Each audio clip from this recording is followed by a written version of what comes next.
Hello hello hello.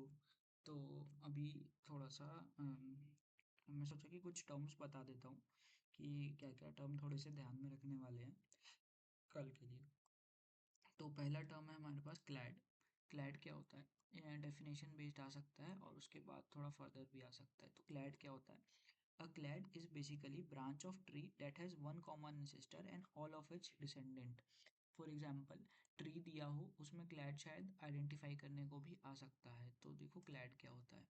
तो सबसे पहले समझो क्लैड क्या होता है। A clade is a monophyletic group, is a group of organisms in phylogenetic tree. मतलब फाइलोजेनेटिक ट्री का कोई ग्रुप है ये, that includes single common ancestor and all of its descendant। for example ये वाली इमेज देखते हैं। इसमें सबसे पहले देखो होता क्या है कि सबसे पहले जो ये मान लो कि ये कोई ट्री है। ठीक है, अभी क्लैड नहीं देखते हैं, मान लो ये कोई ट्री है। अच्छा, एक और बात कि जो भी इंफॉर्मेशन मैं बता रहा हूँ इसमें कुछ गलती भी हो सकती है। ठीक है, मैं बहुत ज़्यादा ये बेसिस पे बता रहा हूँ कि जो गूगल और इस पे दिया हुआ है, लेकिन ये गलती हो सकती है। थोड़ा सा ध्यान रखना कि मैं जो बता रहा हूँ वो सही नहीं हो सकता। तो अपने रिस्क पे देखना, नहीं देखना है तो मत देखिए। लेकिन मैं भी गलत हो सकता हूँ, मैं ये चीज़ कह रहा था। तो बाद में ये मेरी रिस्पॉन्सिबिलिटी नहीं होगी, बस मैं बेसिक बेसिक चीज़ कुछ कुछ कोशिश कर रहा हूँ कि शायद मैं सही बता पाऊँ तो बता दूंगा। बट इस जितना भी इंफॉर्मेशन मैं दूँ उसको एक बार कहीं और से रेफ़र कर लेना। तो अभी समझते हैं कि जैसे ये एक फाइलोजेनेटिक ट्री है। इसमें क्या होता है, इसमें ये तो इसका रूट हो गया। अभी रूट भी देखेंगे क्या होता है। उसके बाद यहाँ पे जैसे ये वाला जो पॉइंट है ना, यहाँ पे जहाँ मेरा कर्सर है, ये वाला या ये वाला या यहाँ पे ये वाला या ये वाला ये वाला ये वाला, ये जितने भी यहाँ पे ये नोड्स प्रेजेंट है ना, यहाँ पे जहाँ से भी यहाँ ब्रांचिंग निकल रही है, एक इधर ब्रांच एक इधर ब्रांच, तो ये बीच वाला है। यहाँ पे ये जो है, इधर से एक इधर ब्रांच निकल रही है, एक इधर ब्रांच निकल रही है, तो ये जो बीच वाला है ये हमारा क्या होता है, कॉमन एंसेस्टर होता है। मीन्स यहाँ पे कोई एक कॉमन एंसेस्टर रहा होगा और फिर उसके बाद उससे एक स्पीशीज इधर निकली और एक स्पीशीज इधर डाइवर्ज हो गई। ठीक है, ये होता है हमारे पास कॉमन एंसेस्टर। और उसके बाद ये क्या हुए, ये इसके डिसेंडेंट्स हुए। अच्छा, एक और चीज़, फाइलोजेनेटिक ट्री। अभी जब हम फाइलोजेनेटिक ट्री देखते हैं हम जनरल, तो यहाँ पे क्या होता है कि जो पार्ट हमारे पास लेफ्ट साइड में होता है वो क्या होता है, वो एंशियंट टाइम होता है, वो एंसेस्टर होता है। और जितना हम राइट साइड आते जाते हैं वो उतना मॉडर्न टाइम होता है, प्रेजेंट डे होता है। Means A B C D जो यहाँ पे हैं ये लोग मॉडर्न है, और ये जो लेफ्ट में लिखा है ये सारे जो एंसेस्टर्स हैं ये इसके। तो यहाँ पे भी देखो, यहाँ पे दिया हुआ है most common recent ancestor of A and B.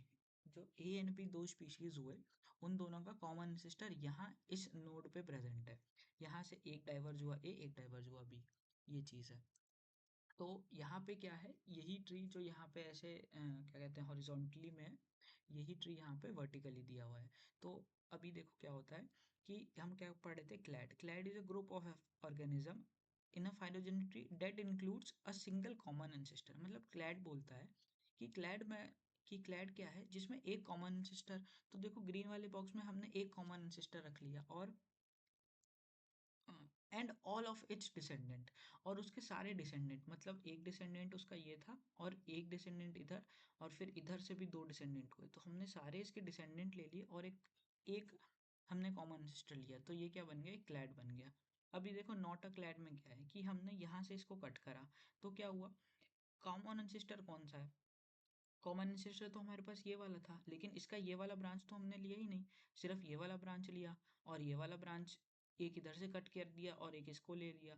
तो ना हमने हमने सिंगल कॉमन एंसेस्टर लिया, और लेकिन हमने क्या कहते हैं उसका सारा वो नहीं लिया। फॉर एग्जाम्पल, अगर हम इसको सिर्फ यहीं से कट करते तो क्या होता, एक ही यहाँ पर हमारे पास कॉमन एंसेस्टर और उसके दोनों डिसेंडेंट आ जाते। बट यहाँ पे क्या है, ये पूरे को हाईलाइट किया हुआ है जिसमें एक ही किसी और ये वाला कॉमन एंसेस्टर है, और यहाँ पे इधर से कहीं और कोई कॉमन एंसेस्टर है, तो ये क्लैड नहीं होगा। तो क्लैड क्या होता है, जिसमें एक सिंगल कॉमन एंसेस्टर हो और उसके सारे डिसेंडेंट्स हो। फॉर एग्जाम्पल, ये अ क्लैड यहाँ पे शायद मैं इसलिए समझ पा रहा हूँ क्यों लिखा है, क्योंकि इसने यहाँ से कट करा है, तो इसमें यहाँ पे कॉमन एंसेस्टर आ गया और उसका एक ही डिसेंडेंट है, इसीलिए यहाँ पे ऐसा इसने लिखा है अ क्लैड। इसमें भी देखो ध्यान से समझ में आएगा कि अगर यहाँ से हमने कट किया तब भी ये क्लैड नहीं हुआ, क्योंकि यहाँ पे एक हमारे पास ये ग्रुप रह गया। ठीक है, अगर हमने यहाँ से कट किया तो भी ये क्लैड नहीं बन पाएगा। क्योंकि ये क्लैड कैसे बनेगा। तो सिंपल सी बात समझो, क्लैड क्या होता है कि एक सिंगल कॉमन सिस्टर और उसके सारे डिसेंडेंट, मतलब एक कोई कॉमन सिस्टर पे यहाँ से उंगली रखना और जितने भी उसके डिसेंडेंट्स हैं उन सबको काउंट कर लेना, तो वो क्या बन जाएगा, एक क्लैड। यही जो होता है अ सिंगल वाला जो होता है, a single common ancestor and all of its descendant, इसी को मोनोफाइलेटिक ग्रुप भी कहते हैं। ठीक है, आगे बढ़ते हैं। आउटग्रुप टैक्सा देखो, आउटग्रुप टैक्सा क्या होता है। Outgroup taxa are distinctly related organisms used as a reference point to root phylogenetic tree and polarize character traits, determine ancestor से derive trait in evolutionary studies. तो ये तो डेफिनेशन, इसको याद रखना। आउटग्रुप टैक्सा आइडेंटिफाई करने को भी आ सकता है। वो कैसे आइडेंटिफाई होता है, ये देखो आउटग्रुप टैक्सा में क्या है डेफिनेशन, यहाँ पे ये तो मैंने यहीं से कॉपी करा है। ठीक है, तो डेफिनेशन देखो आउटग्रुप टैक्सा का होता क्या है। फॉर एग्जाम्पल मैं बता रहा हूँ कि अभी आउटग्रुप टैक्सा, जैसे मान लो कि मैं एक फाइलोजेनेटिक ट्री बना रहा हूँ, वो ट्री किसके बीच का है, मान लो वो ट्री सारे एंजियोस्पर्म्स का है, एंजियोस्पर्म में है उसमें। लेकिन उसके साथ मैं एक मान लो कि एक कुछ फंगस जोड़ दिया, तो क्या होगा, जब ट्री बनेगा तो एंजियोस्पर्म्स जो है वो कुछ ज़्यादा सिमिलरली क्या कहते हैं, सिमिलर होंगे, लेकिन जो फंगस होगा वो अलग ही दिखेगा, वो अलग ही ग्रुप बना लेगा। तो वो क्या होता है, वो एक आउटग्रुप टैक्सा होता है। आउटग्रुप टैक्सा आइडेंटिफाई करने को भी आ सकता है, तो हम कैसे करते हैं आइडेंटिफाई, देखना। ये देखो जैसे कि यहाँ पे अभी यहाँ से एक रूट निकली थी, यहाँ से एक इधर डाइवर्ज हुआ, तो ए और बी बने और एक इधर टैक्सॉन सी बना। तो सी जो है वो ए और बी के रिस्पेक्ट में आउटग्रुप टैक्सा है। ये छोटा है इसलिए नहीं समझ में आ रहा होगा, लेकिन एक बड़ी ट्री देखेंगे तो उसमें और से समझ में आएगा। अब इसमें अगर मैं जनरली बोलूँ कि बताओ कौन सा आउटग्रुप है, तो ये पता चल रहा है ना कि जब यहाँ से ट्री स्टार्ट हुआ, ये यहाँ से इसकी रूट, तो यहाँ से एक निकला, उसके बाद फिर थ्री, और फिर यहाँ से ये सारे स्पीशीज यहाँ पे बने, लेकिन एक स्पीशीज यहाँ से एक रूट, एक अलग ऐसे ब्रांच बना के, और फिर यहाँ पे दो अलग स्पीशीज आए। तो ये क्या होते हैं, ये आउटग्रुप टैक्सास हो जाते हैं, जो तुम्हें थोड़े से अलग दिखें इन ग्रुप टैक्सा से। इन ग्रुप टैक्सा भी का भी डेफिनेशन याद रखना कि इन ग्रुप क्या होता है। और भी अगर कहीं है देखो यहाँ पे, जैसे मतलब आउटग्रुप टैक्सा जो है जो दूसरे सिस्टर टैक्सा से एकदम अलग यहाँ पे, जैसे यहाँ पे देखो एक अलग ब्रांच निकल के एक और अगर ये बना ले, तो ये क्या होते हैं, आउटग्रुप टैक्सा हो जाते हैं। और ये सारे जो है हमारे पास इन ग्रुप वाले हुए है ना। तो ये ऐसे होता है। उसके बाद क्या था हमारे पास, अ, उसके बाद था सिस्टर टैक्सा। सिस्टर टैक्सा देख लेना, सिस्टर टैक्सा और sister groups are closest relative of each other in a phylogenetic tree sharing common ancestor and that is not shared with other any taxon. मतलब सिस्टर टैक्सा क्या होते हैं, simply क्या होते हैं, अगल बगल वाले ग्रुप से सिस्टर टैक्सा जो होते हैं। फॉर एग्जाम्पल यहाँ पे ही देखो, एक यहाँ कॉमन सिस्टर है, इससे एक ब्रांच यहाँ पे निकली तो एक स्पीशीज ये बनी, और एक ब्रांच इधर निकली एक स्पीशीज ये बनी, तो ये ए और बी आपस में क्या हो गए, सिस्टर टैक्सा हो गए। ठीक है, यही होता है सिस्टर टैक्सा। देखो यहाँ पे क्या है, सिस्टर टैग से देखो आइडेंटिफाई करना, रुको ये थोड़ा सा कॉम्प्लेक्स है। जैसे ये वाले में देखो, ये वाले में क्या है कि डी और ई, मतलब यहाँ पे एक कॉमन एंसेस्टर है और डी और ई उसके सिस्टर टैक्सा हो गए। ठीक है, तो ये होता है सिस्टर टैक्सा। यहाँ पे देखो, यहाँ पे भी क्या है, यहाँ पे कॉमन सिस्टर होगा और ये दोनों उसके सिस्टर टैक्सा हो गए। ठीक है, ये वैसे सिस्टर टैक्सा आइडेंटिफाई हो जाता है। उसके बाद हमारे पास क्या है, कॉमन एंसेस्टर। कॉमन एंसेस्टर देख लेना क्या होता है। Common ancestor in a phylogenetic tree is a ancestral organism और स्पीशीज फ्रॉम विच टू और मोर डिसेंडेंट lineages इवॉल्व। मतलब एक कॉमन एंसेस्टर, ये तो डेफिनेशन बेस्ड है, ये तो वही है, represented by nodes and branching. वो तो कॉमन एंसेस्टर तो मैं इतनी देर से ही बता रहा हूँ क्या होता है कॉमन एंसेस्टर। जैसे कि यहाँ ये वाला जो यहाँ बीच में होगा ये कॉमन एंसेस्टर होगा। ठीक है, हर नोड पे क्या होता है, ये कॉमन एंसेस्टर होता है, यहाँ पे कॉमन एंसेस्टर होगा। अब मोनोफाइलेटिक ग्रुप मैंने क्लैड में एक्सप्लेन कर दिया। अब मोनोफाइलेटिक ग्रुप और clade is a taxonomic unit, और clade is taxonomic group consisting of common ancestor and all of its descendant. ये वाला मैंने बता दिया। इसके साथ ही पॉलीफाइलेटिक और पैराफाइलेटिक भी होता है। तो इसके लिए एक यूट्यूब वीडियो थी, वो यूट्यूब वीडियो देख लेना। वो यहाँ से पता नहीं कैसे खोलूँ, कैसे मैं यूट्यूब, एक सेकेंड।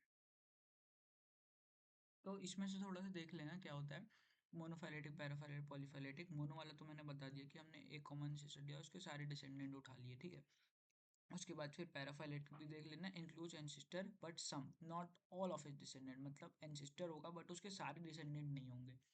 एक बार देख लेते हैं कैसा दिख रहा है पैराफाइलेटिक। ये वाले में नहीं, इस वाले में देखो। पैराफाइलेटिक में देखो, मोनोफाइलेटिक कौन सा हुआ, रेड वाला। रेड वाले में क्या है, हमने यहाँ से ये वाला जो है, ये वाला जो है हमारे पास मोनोफाइलेटिक में, हमने ये कॉमन एंसेस्टर मान लो उठाया ये वाला, तो उसके बाद उसके सारे डिसेंडेंट, ये सारे डिसेंडेंट हमने उठा लिए, मतलब टैक्सॉन ए से लेके डी तक हमने ये सारे उठा लिए, तो क्या हो गया, एक हमारे पास ये कॉमन एंसेस्टर आया, और उसके सारे डिसेंडेंट, मतलब एक डिसेंडेंट इधर से इधर बना, एक डिसेंडेंट इधर बना, तो ये पूरा हमने ले लिया, तो मोनोफाइलेटिक हो गया। पैराफाइलेटिक क्या होता है कि includes ancestor and some but not all of it descendant, मतलब पैराफाइलेटिक में कि एंसेस्टर तो हमने लिया ये वाला, लेकिन उसके सारे डिसेंडेंट नहीं लिए, मतलब एक डिसेंडेंट इधर आ रहा था, तो हमने यहाँ से फिर इधर गए, और फिर इधर से टैक्सॉन सी तक गए, उसके बाद फिर यहाँ से हम नीचे गए, यहाँ से टैक्सॉन ई और एफ तक गए, तो हमने ए बी को छोड़ दिया, और यहाँ पे क्या कहते हैं डी को भी छोड़ दिया, तो कॉमन एंसेस्टर से तो ये सारे ब्रांचेस निकले ना, तो ये पैराफाइलेटिक हो गया कि हमने कॉमन एंसेस्टर लिया बट उन सबको इंक्लूड नहीं किया जो सारे उसके डिसेंडेंट थे। ठीक है, पॉलीफाइलेटिक देख लेना, includes two convergent descendant but not their common. Polyphyletic में कॉमन एंसेस्टर इंक्लूड नहीं करते, मतलब ई और एफ, जैसे ई और एफ हो गया, ई और एफ में क्या हो गया, ई और एफ आपस में क्या हो गए, कोई कॉमन एंसेस्टर हमने लिया नहीं, तो ये पॉलीफाइलेटिक हो गए। यहाँ पे टैक्सॉन एच क्या हो गया, पॉलीफाइलेटिक हो गया। फिर से देखो यहाँ पे एक आउट ग्रुप अलग ही दिख रहा है कि ये वाला जो है आउट ग्रुप है, तो ये आइडेंटिफाई करने के लिए भी आ सकता है, तो ध्यान रखो।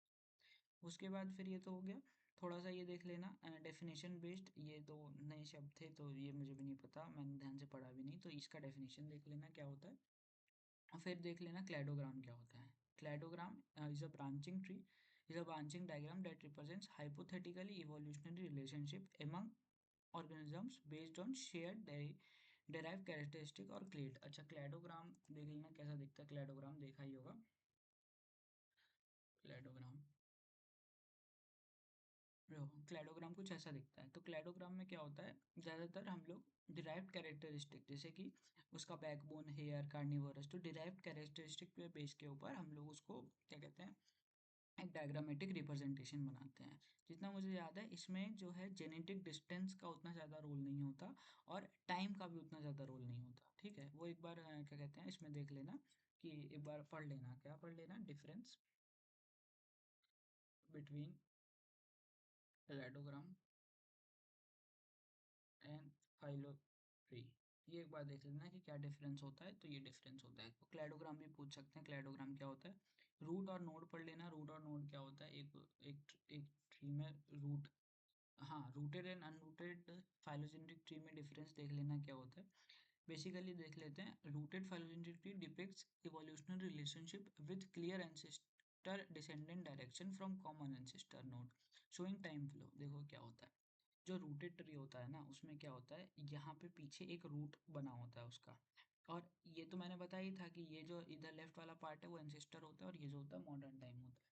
तो ये क्या करता है, एक अच्छे से एक पूरा वो दिखाता है, क्या कह रहा था, हाँ, एक अच्छे से क्लियर एंसेस्टर और डिसेंडेंट का डायरेक्शन दिखाता है from a common ancestor node showing time flow. लेकिन अनरूटेड ट्री में क्या होता है, show only relatedness between species without identify common ancestor. जो अनरूटेड ट्री होते हैं उसमें क्या होता है, कॉमन एंसेस्टर से क्या कहते हैं वो नहीं दिखाया जाता, कॉमन एंसेस्टर और डिसेंडेंट का वो नहीं दिखाया जाता। जैसे रूटेड ट्री में क्या है, यहाँ से रूटेड ट्री, यहाँ से रूट ऐसे आगे बढ़ रहा है, बट इसमें तुम नहीं बता सकते कि रूट कहाँ पर है। ठीक है, तो ये होता है रूटेड और अनरूटेड ट्री। अब इसमें नहीं बता सकते कि इसका रूट कहाँ है, कहाँ से आगे बढ़ रहा है, बट इसमें बता सकते हो कि यहाँ एंसेस्टर्स है और यहाँ पे उसके क्या है, वो है। तो रूटेड में देख लेना कि पीछे एक लाइन जा रही होगी, तो वो रूटेड वाली ट्री होती है, मतलब रूट उसमें लगा होता है, ये चीज़ होता है। और उसका डेफिनेशन तो याद रखना, नोड नोड पढ़ लेना, टोपोलॉजी देख लेना, मोस्ट कॉमन रिसेंट रजिस्टर, और पार्सिमनी भी देख लेना। पार्सिमनी भी डेफिनेशन बेस्ड ही आएगा। जो आइडेंटिफाई करने वाली चीज़ें थी जो हमें फ़ोटो में पूछ सकते हैं, वो हैं कि मोनोफाइलेटिक ग्रुप बताओ, ये बता सकते हैं। सिस्टर टैक्सा बताओ कि दो में से कौन से सिस्टर टैक्सा हैं। ठीक है, फॉर एग्जांपल कोई फाइलोजेनेटिक ट्री है, इसमें मतलब जैसे कोई नाम वाली फाइलोजेनेटिक ट्री हो गई जिसमें नाम लिखे हों, हाँ, तो जैसे जिसमें नाम लिखे हों, तो उसमें